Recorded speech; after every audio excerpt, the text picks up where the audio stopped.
آج میں آپ لوگوں کے ساتھ حضرت علی کے کچھ اقوال شیئر کروں گا۔ ایسے شخص کو دوست رکھو جو نیکی کر کے بھول جائے۔ موت کو ہمیشہ یاد رکھو اگر موت کی آرزو کبھی نہ ہو۔ انسان زبان کے پردے میں چھپا ہے۔ ہمیشہ سچ بولو تاکہ تمہیں قسم کھانے کی ضرورت نہ پڑے۔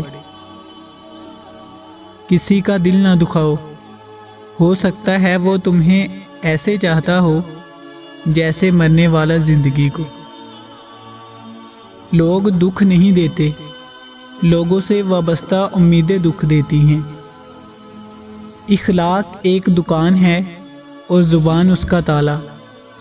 تالا کھلتا ہے تو پتہ چلتا ہے کہ دکان سونے کی ہے یا کوئلے کی۔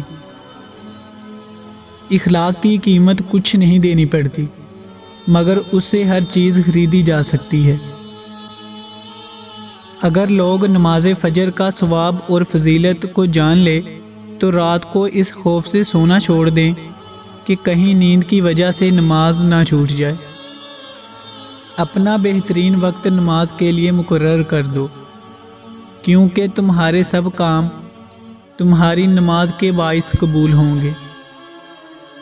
سب سے اچھا وقت وہ ہے جو نماز میں گزرے۔